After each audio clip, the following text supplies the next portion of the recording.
Video games, those words mean a lot to a lot of different people. To some, a video game is a unique way of storytelling. Others play games for the competition and camaraderie. But no matter what camp you're in, it's impossible to ignore the importance of gameplay. In most cases, a game needs to be fun before anything else. It needs to feel good in the player's hands. It's truly an art form, and sometimes it's an art form that gets lost in the realistic graphics or dense skill trees and progression systems. I recently played a top-down twin-stick shooter that focuses almost solely on gameplay called Nex Machina, due out in 2017.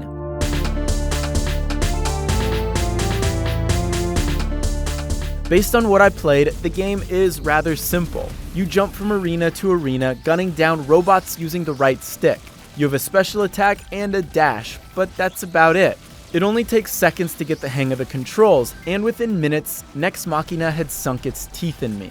Soon, I was stringing together dashes and attacks and formulating my own strategies on how to survive each stage. But as you'd expect, you can't just stick to one strategy. Certain enemies have different attack patterns that force me to navigate the area in a way I hadn't before. Much like Resogun, one of Housemarque's previous games, timing my dashes while slipping through enemy fire became just as important as taking down the opposition.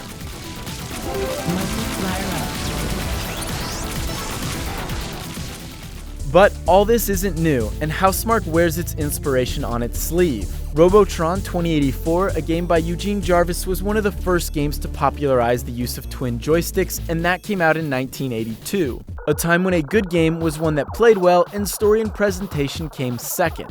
And Robotron 2084 did just that. The game is widely considered one of the best arcade games ever made. And those who have fond memories of Robotron 2084 or Smash TV will be pleased to know that this game is being developed alongside Eugene Jarvis. Nex Machina even shares a similar premise to Robotron 2084. Robots have taken over the world and mankind is fighting back.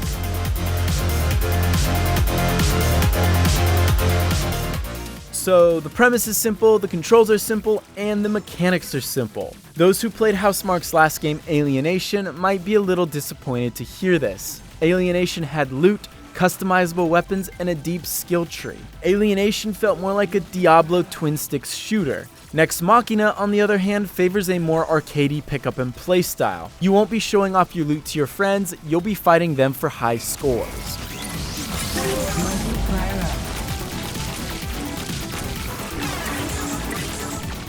But shedding complexity can also leave the core of the game vulnerable. Imagine an Assassin's Creed game that stripped away the story, progression, and exploration and left only the combat. That wouldn't be fun. Now that's an extreme example, but when you think about a game like Resogun or Nex Machina, the gameplay and combat are all that's there. Who's going to want to chase high scores on a game that isn't fun? Well, Nex Machina is really fun. Once you find a rhythm, it's intoxicating. The fluid gameplay paired with the sights and sounds demanded my attention.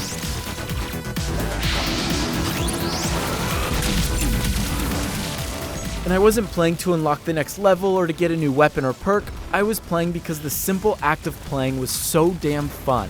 Obviously, I only got to see a small slice of the full game, and there could be an unlock system or a skill tree. It may even get old after a few hours, but what I can say is that I can't remember the last time I was so engrossed in a video game.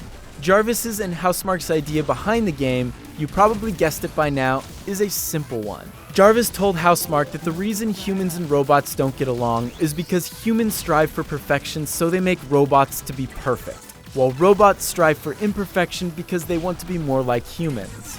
This strive for perfection can be seen clear as day in Nex Machina's gameplay.